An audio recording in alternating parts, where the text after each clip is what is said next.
ఈరోజు విద్యార్థులు యువజనుల ముందున్నటువంటి కర్తవ్యం ఏంటి, ఈరోజు జరుగుతున్నటువంటి పోరాటాలు ఎలా ఉన్నాయి అనే విషయాల్ని మన ముందు చెప్పారు. మీరందరూ కూడా చూస్తూ ఉన్నారు.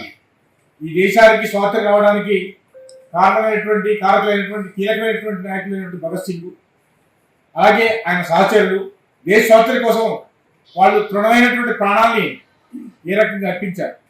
నూనూగు బీసాల వయసులో వాళ్ళంతా దేశ స్వాతంత్ర్యం కోసం ప్రాణాలు అర్పిస్తే వాళ్ళంతా ఏం కోరుకున్నారు? ఈ దేశానికి స్వాతంత్ర్యం వస్తే దేశంలో నిరుద్యోగం లేకుండా పోతుంది, అందరికీ చదువుకునే వాళ్ళకి ఉద్యోగాలు వస్తాయి, మత సామరస్యం ఉంటుంది, అశాంతి లేకుండా ఉంటుంది, దోపిడీ పీడన లేనటువంటి సమాజం వస్తుందని చెప్పేసి కలలుగని వాళ్ళు ఈ దేశ స్వాతంత్ర్యం కోసం వాళ్ళ ప్రాణాలు అర్పించినటువంటి పరిస్థితి ఉంది. ఎన్నాళ్ళైంది స్వాతంత్రం వచ్చి ఈ రోజు మనం మాట్లాడుకునే పరిస్థితి ఏంటంటే, ఈ రోజు కూడా భగత్ సింగ్ ఏ ఆశయాల కోసం అయితే పనిచేశాడో, ఏ కళైతే కన్నాడో ఆ ఆశయాల్ని కళలు ఈ రోజు కూడా నిజంగా పరిస్థితి ఈ రోజు కూడా ఉంది. ఇలాంటి పరిస్థితుల్లో విద్యార్థి యువజనంలో భగత్ సింగ్ ఏ ఆశయం కోసం పనిచేశాడు, ఆ ఆశయాలు నెరవేరలేవా? ఈ రోజున పరిస్థితి అనేది ఎస్ఎఫ్ఐ డివైఎఫ్ఐగా ఇప్పుడు ఉన్నటువంటి విద్యార్థి యువజనంలో మనం ఆ యొక్క భావాల్ని, ఆయన ఏ ఆశయం కోసం పనిచేశాడో ఆ ఆశయాల్ని మనం తీసుకుపోవాల్సిన అవసరం ఉంది. ఈరోజు చూస్తే విద్యార్థి యువజనులు మనం చెప్పారు, చాలా పెడదోరణలో ముందుకు పోతున్న పరిస్థితి కనబడతా ఉంది. అలాంటి పెడదోరణలో మనం ఎస్ఎఫ్ఐ డివైఎఫ్ఐగా వాళ్ళకి సరైనటువంటి దిశ మార్గాన్ని చూపించే విధంగా మన నాయకత్వం ఆ విద్యార్థి యువజనంలో పనిచేయాల్సిన అవసరం ఉంది. ఈరోజు విచ్చలవిడిగా విద్యార్థుల్లో క్యాంపస్ల్లో ఈరోజు మత సామరస్యాన్ని దెబ్బతీసే పద్ధతుల్లో ఈ దేవుడి పేరుతోటి, ఆ పేరుతోటి, ఈ పేరుతోటి ఏ మతం వాళ్ళు ఆ దేవుడు, ఏ కులం వాళ్ళు ఒకవైపు, ఏ ప్రాంతం వాళ్ళు ఒకవైపు ఇట్లా విభజించబడి మొత్తం విద్యార్థి యువజనంలో ఐక్యత లేకుండా అనేక పద్ధతుల్లో వ్యవహరిస్తూ చూస్తా ఉన్నాం. ఈరోజు మన బస్తీల్లో చూసినట్టయితే చూస్తే చాలా ప్రాంతాల్లో విద్యార్థి యువజనులే కాదు, అనేక బస్తీల్లో చదువుకునే వాళ్ళు కూడా చాలా ప్రాంతాల్లో చూసినట్టయితే ఈరోజు హైదరాబాద్లో పెద్ద సంస్కృతి జై శ్రీరామ్ అనేటువంటి పరిస్థితి మనం చూస్తాం. ఈరోజు వినాయక చవితి వస్తే పెద్ద కోలాహలం.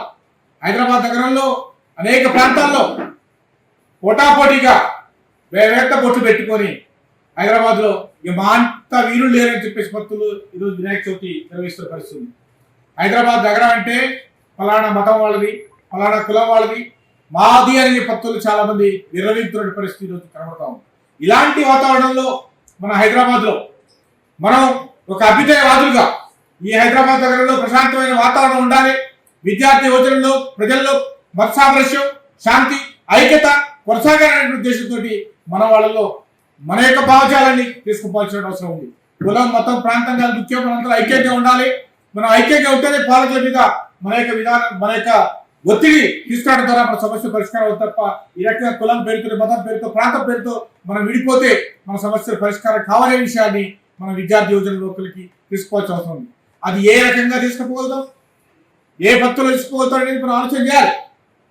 ఈరోజు విద్యార్థుల్లో యువజనుల్లో ఈ యొక్క భగత్ సింగ్ యువజనోత్సవాల పేరుతో ఈ నెల రోజుల పాటు హైదరాబాద్లో మన శక్తి మేరకు విద్యా సంస్థల్లో అటా యువజనులు ఉండేటువంటి ప్రాంతాల్లో బస్తీల్లో పెద్ద ఎత్తున క్యాంపెయిన్ చేయాల్సిన అవసరం ఉంది. మత సామరస్యం గురించి, ఐక్యత గురించి, ఈరోజు దేశంలో జరుగుతున్న పోగడల గురించి, మత ఉన్మాదాన్ని ఏ రకంగా పెరిగిపోతున్న విషయాల్ని వాళ్ళకి తీసుకెళ్లి మన క్యాంపెయిన్ చేయాల్సిన అవసరం ఉంది.